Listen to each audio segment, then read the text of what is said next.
Voilà, mesdames et messieurs, merci de faire confiance à votre télévision. Bienvenue à cet entretien, émission spéciale bien sûr, sur votre télévision. Aujourd'hui, on parle diverses questions bien sûr qu'on doit débattre sur ce plateau avec notre invité, Monsieur Moulongo Micha. Monsieur Moulongo Micha, bonjour, bonsoir, bon après-midi. Merci. Ça dépendra bien sûr de l'heure à laquelle on est en train de nous suivre en ce moment. C'est exact. Voilà, c'est avec M. Moulongo Micha certainement que nous allons échanger sur certaines questions d'actualité dans notre pays, la République démocratique du Congo.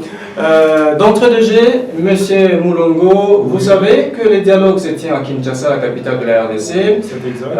Un petit mot par rapport à ces dialogues, au déroulement bien sûr. Oui, j'aimerais que ce dialogue prenne un peu fin rapidement et que nous ayons une conclusion positive qui pourra plaire au peuple congolais, trouver des solutions, qu'il y ait des élections le plus tôt rapide, le plus tôt possible. Et on aimerait vraiment, il faudrait vraiment aboutir à une conclusion positive.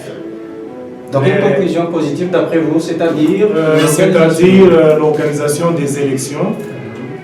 Il faudra décider sur ça. Il faudrait vraiment, il ne faudrait plus reporter ça à je ne sais pas, un long délai, quoi, à long terme. Oui, oui. Voilà, parce que les élections, normalement, c'est à compter de décembre. Alors je ne sais pas. Nous souhaitons qu'il y ait la paix dans ce pays. Il faudrait vraiment qu'il y ait des élections le plus tôt possible. Voilà, on change rapidement de chapitre, plus c'était simplement réfléchir la mémoire par rapport au dialogue qui se tient à la cité de l'Union africaine à Kinshasa. Dernièrement, nous avions échangé avec vous lorsque vous parliez bien sûr de moderniser la République démocratique du Congo. Faites-vous également allusion à l'agriculture par rapport à ça? C'est exact, je faisais aussi allusion à l'agriculture. Vous voyez que sans agriculture, vous n'avez pas assez de nourriture pour le pays, vous aurez à importer la nourriture, vous aurez besoin de devises étrangères, alors que si vous cultivez, vous n'avez pas à aller importer la nourriture à l'étranger. Et vous savez bien que l'agriculture nous épargne de chercher la monnaie étrangère. Donc, il faut pratiquer une agriculture d'autosuffisance alimentaire. L'agriculture dont vous parlez, n'est-ce pas, il y a des gens qui cultivent quand même dans ces pays. De quelle agriculture vous voulez nécessairement que l'on fasse? Je pourrais demander à tout le monde de s'intéresser à l'agriculture, ça c'est sûr. Mais il y a aussi, je peux proposer aussi pour l'État une agriculture industrielle, pour ceux qui ont, à part l'État, pour des privés qui sont capables de le faire. Mais en tout cas, l'agriculture, c'est la clé. Mais si j'en parlais dernièrement dans la modernisation, je l'ai mis dans le temps et cela suffisait. Est-ce que l'agriculture que nous avons ici ne vous plaît pas, vous, personnellement? Disons que nous cultivons moins parce que nous continuons à importer. Nous importons jusque-là, nous importons juste le thé, le sucre, les tomates, oignons, tout, le maïs, il n'y en a pas assez. Et il faudra trouver des solutions pour ça et se mettre à cultiver. Il est très important. Avec ça, nous n'avons pas besoin d'aller chercher des devises étrangères pour acheter la nourriture, quoi. Et voilà, d'après vous, qu'est-ce que vous proposeriez pour que l'agriculture que vous avez besoin certainement puisse être instaurée dans ces pays? Nous avons besoin, ce que je demanderais, c'est que tout le monde, le peuple congolais, doit avoir la tête tournée vers l'agriculture. L'État congolais a son devoir aussi.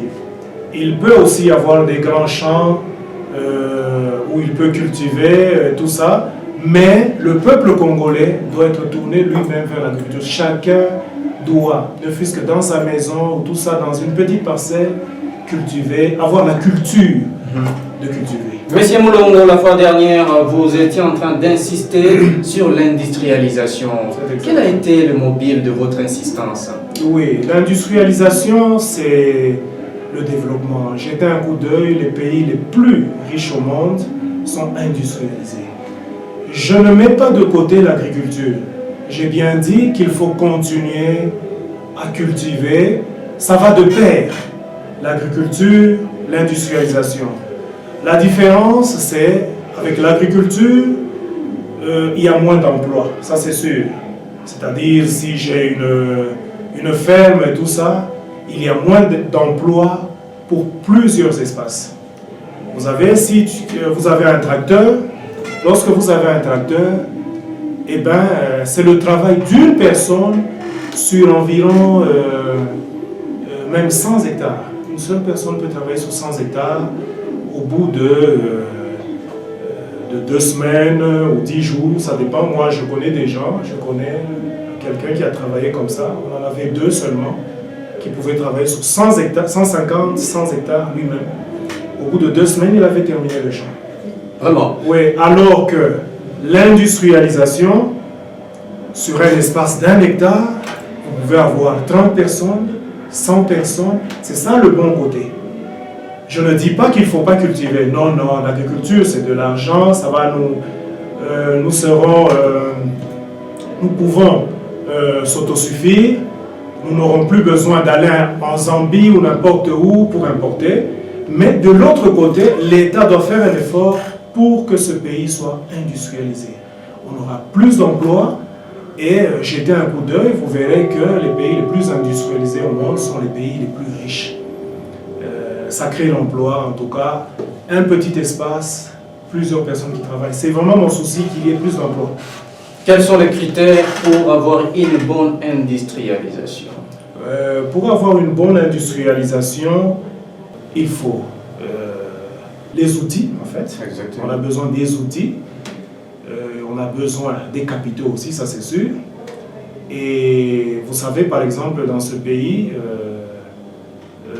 les mines sont une source d'industrialisation aussi. Oui, avec ce que nous avons, nous pouvons industrialiser le pays. Pour un départ, il ne faut pas non plus négliger le côté extérieur de ceux qui veulent investir. Ils peuvent venir investir dans le pays, mais à part ça, nous pouvons trouver de l'argent nous-mêmes, à l'intérieur, avec nos minerais aussi. À l'extérieur, si c'est un problème maintenant de confiance, si on est capable de nous donner les fonds qu'il faut pour démarrer. Vraiment. Revenons un tout petit peu sur l'affaire impôt sur le revenu locatif en RDC. Oui. Comment vous analysez ces phénomènes-là? Comment ça se passe? Qu'est-ce que vous proposez à votre niveau par rapport à... Oui, dernièrement, j'ai dit que les 22% qu'on nous proposait pour l'impôt sur le revenu locatif était excessif. Oui. Je préfère qu'on puisse réduire. Je me suis expliqué, j'ai dit que l'Europe s'est développée effectivement avec les impôts et taxes. Mais il faut avouer qu'ils n'ont rien. Ils n'ont rien, et même qu'ils se sont enrichis. À part l'impôt et taxes, vous savez qu'ils ont fait le tour en Afrique, ils ont fait le commerce d'ivoire, d'or, en Amérique latine. Vous savez ce qu'ils ont fait pour rendre leur pays riche. Mais de notre côté, l'impôt sur le revenu locatif, nous ne sommes pas soumis au même problème. Tant que l'État demande excessivement cher, il y aura fraude, ça c'est sûr. Il y aura fraude. Vous n'avez qu'à jeter un coup d'œil et vous vous rendrez compte que l'État perd beaucoup d'argent. C'est pour cela que je disais qu'il fallait réduire et maintenant obliger tout le monde à payer correctement. Je veux revenir, c'est par exemple le cas de fonctionnaires ou des agents et tout ça, oui, qui sont mal payés. Vous avez quelqu'un qui touche $60 ou $70 et vous apprenez qu'il a volé. Effectivement, ce n'est pas bien. Vous l'arrêtez. Quand vous l'arrêtez, vous direz non, je suis mal payé, je ne peux pas vivre avec 60 ou $100 ou $200 par rapport à ma responsabilité ou mes responsabilités. Donc, En bref, ce que je veux dire par là, c'est qu'il faut réduire l'impôt sur le revenu locatif. Je n'ai pas envie de rigoler et tout. Vous verrez, depuis longtemps, même nos chefs coutumiers, dans le village, à la fin de la récolte, lorsqu'il y a quelqu'un qui a environ 10 sacs de maïs, il vient remettre un sac au chef coutumier. C'est le 1/10. Ok? Et c'est un taux qui a agi, disons, c'est un taux qui existe il y a longtemps, mais on n'a pas à copier ça. Ce que je veux dire par là, c'est qu'il faut vraiment réfléchir sur le taux. Même 10% c'est excessif, il faut aller en dessous de 10%. Ne voyez-vous pas que si l'État arrivait à réduire... D'ailleurs, Dieu lui-même, je ne dis pas, je sais que tout le monde n'est pas chrétien, tout le monde ne croit pas en Dieu, et tout ça. Pour ceux qui croient, qui croient en Dieu, eh ben, il demandait 10% seulement. Vraiment, Voilà. je disais tout à l'heure que si l'État arrivait bien sûr à réduire le taux tel que vous le souhaitez aujourd'hui, ne pensez-vous pas que c'est un manque à gagner, monsieur Mologo, quand même, entre nous, soit dit? Un manque à gagner. Bah oui, de la part de l'État qui va perdre au lieu d'avoir... Il ne perdra pas parce qu'il aura la réalité. En demandant 22%, il a peut-être 2% de ce qu'il demande ou 1%. Et il a des fois des gens qui ne déclarent pas et qui fuient la déclaration, qui ne veulent même pas déclarer. Mais quand ils seront soumis à un taux qui est raisonnable, eh ben, ils seront obligés de déclarer. Ils seront obligés de déclarer les 8 ou 7% qui vont représenter beaucoup sur le nombre de gens. Donc cette fois-là, on comprend que la responsabilité est partagée. Tout à fait. Que ce soit de la part de l'État et aussi de la part de la population contribuable, bien sûr. C'est exact. Maintenant, qu'est-ce qu'il faut faire pour décanter la situation? Bon, il faut demander à la population de... Ça, j'ai demandé, j'ai vu, j'ai apprécié, la population déclare, mais ce n'est pas tout le monde. C'est pas tout le monde qui déclare. Ce qu'il faut, il faut comprendre la population. La population déclare, mais ne déclare pas la vérité. Voilà. Je ne pense pas que 100% de la population déclare la vérité. Lorsque nous allons réduire, ils vont sûrement déclarer la vérité. Et quand ils ne déclarent pas la vérité, alors l'État aura le droit de punir et d'exercer ses droits. Mais que l'État punisse les gens avec des conditions difficiles, c'est ça qui crée un peu le trouble. Voilà, mais vous aviez autrefois là évoqué le cas d'impunité. Hein? Qu'en est-il alors de cette impunité? À quoi est-ce que vous faites allusion? Concernant l'impunité, je faisais allusion à... Vous savez vous-même que tout le monde fait ce qu'il a envie de faire dans ce pays et que tout le monde a envie de faire ce qu'il veut, c'est-à-dire qu'il y a des gens qui se permettent de piller les caisses de l'État, de piller le pays et tout ce que vous savez sur le pays, donc, et qui ne sont pas punis. Alors, il faudrait à tout prix trouver une solution à ça. Comment vous voulez qu'il y ait des gens qui ont commis une faute et le lendemain, au lieu d'être punis ou de se retrouver en prison, il a trouvé d'autres fonctions qui sont les mêmes que celui qu'il est en train d'occuper. Donc, je crois qu'il faut changer ce type de... Il faut jouer avec l'impunité. Je me rappelle encore, à l'époque de Mouzé, Feu Mouzé, Laurent Désiré Kabila, certains de nos généraux ont trahi l'armée. Et je ne me rappelle pas une fois, cette information est bien passée même à la télévision, et je ne me rappelle pas une fois avoir entendu l'arrestation de ces généraux. Ni un procès à la télévision. C'est une chose qui est grave, c'est très grave. Mais actuellement, il y a les opérations qui se sont multipliées, opération du Kofi 1, du Kofi 2, ainsi de suite, pour lutter contre ces impunités-là. Je pense que cette fois-ci, quand même, la bonne. Hein. Bon, espérons bien. Nous sommes spectateurs pour le moment. C'est comme je vous disais, j'ai des objectifs politiques et il faut entrer sur le terrain pour aller vérifier ça. Donc il faut être il faut être acteur sur terrain. Concrètement, si M. Moulongo, si M. Moulongo était déjà acteur politique, occupant bien sûr un poste de décision, qu'est-ce qu'il allait faire, proposer en termes de solutions pour arrêter l'hémorragie qui concerne l'impunité en RDC? Eh ben, il faut punir, je ne suis pas juriste, malheureusement, mais je lis quand même concernant le juridique. Il faut punir. Je crois qu'il y a les tribunaux qui sont là pour ça. Il y a les juristes qui sont là, les avocats, le juge et tout ça, pour condamner ces gens. Vraiment. Ouais. Chaque jour qui passe, on s'est mûri toujours des idées, on s'est dit, voilà, demain je ferai ceci. C'est exact, ouais. Si ce n'est pas un secret, hein, qu'est-ce que vous comptez faire demain?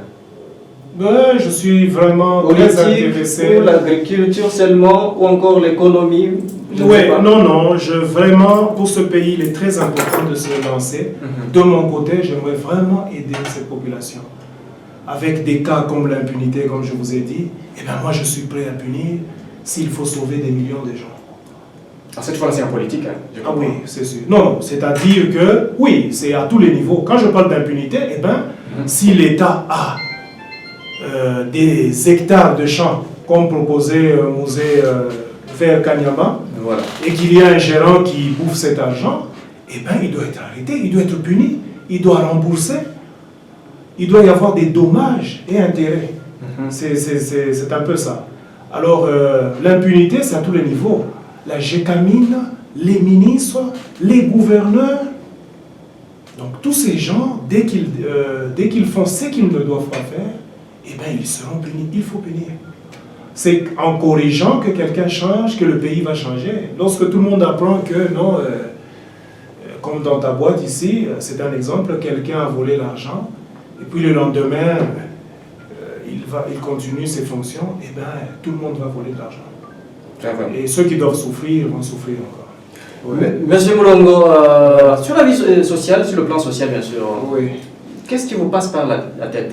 C'est-à-dire? En RDC, la vie sociale, qu'est-ce qu'il faudra améliorer par exemple en RDC? Ça, c'est une question peut-être de divers.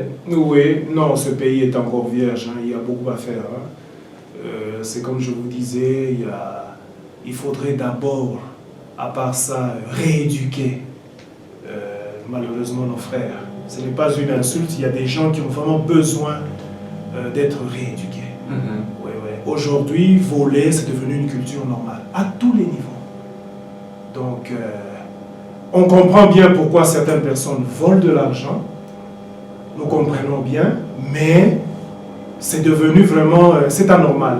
C'est pour ça que l'État doit jouer son rôle, les fonctionnaires de l'État doivent être bien payés pour qu'il n'y ait pas d'excuses. Ok, nous avons la crise, mais il faut y aller mollo, c'est-à-dire progressivement. Vous expliquez à la population que nous avons un problème d'argent que nous devons décanter, mais il faut trouver quand même des salaires normaux et qui passent. Voilà. Okay. Monsieur Moulongo, en termes de conclusions, qu'est-ce que nous n'avons pas évoqué dans cette émission, dans cet entretien?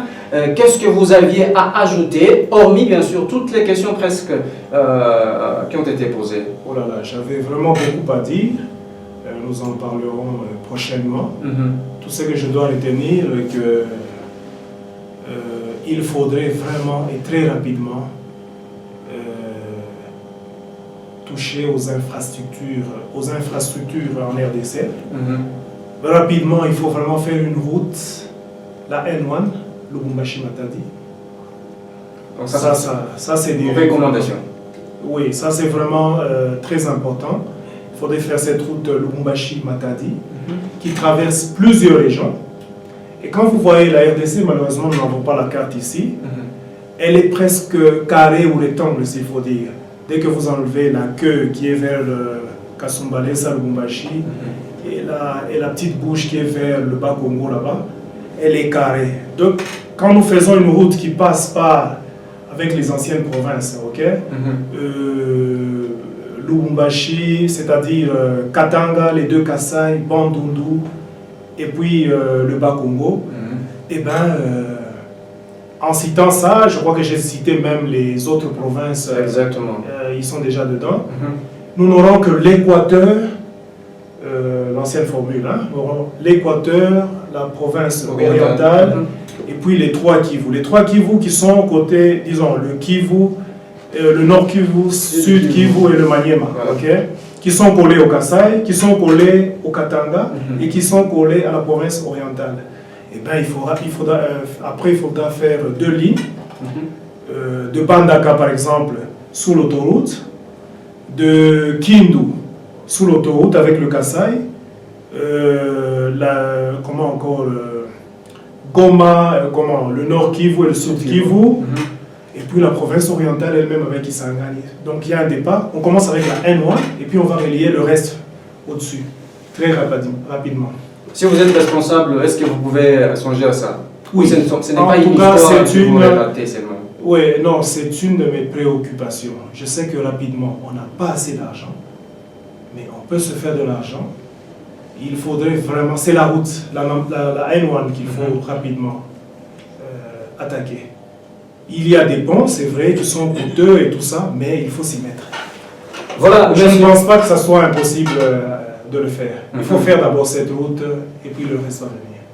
Sans compter l'énergie, on n'a pas parlé d'énergie, je vous disais qu'il y a beaucoup à dire. L'énergie, c'est le courant, on a besoin du courant. Sans courant, on ne peut rien faire, même pour l'industrialisation. Mais ça ne va pas nous empêcher de faire les routes, ça c'est sûr. Rapidement, il faut commencer avec les routes, Lubumbashi, Matadi. Mais que les gens gardent la culture de cultiver. L'agriculture, ils doivent garder. Ça, ils doivent le faire entre-temps. Chacun doit se dire, non, je dois avoir un champ ou quelque chose comme ça. Voilà. Monsieur Moulongo, je vous dis sincèrement merci. C'est un plaisir, monsieur Roger. Voilà, mesdames et messieurs, ça sera ainsi la fin de cet entretien sur votre télévision. Merci à vous tous d'avoir été fidèles à ces programmes. D'ici là, nous vous disons merci et au revoir, avec l'espoir de vous retrouver très prochainement avec le même et réel plaisir. Merci beaucoup à M. Moulongo qui a accepté notre invitation et qui a disponibilisé bien sûr de son temps pour répondre à toutes les préoccupations. Espérons que ça ne sera pas de l'histoire, mais il va pratiquer un jour qu'il sera et qu'il occupera un poste important dans ces pays. Merci et au revoir. C'est un plaisir.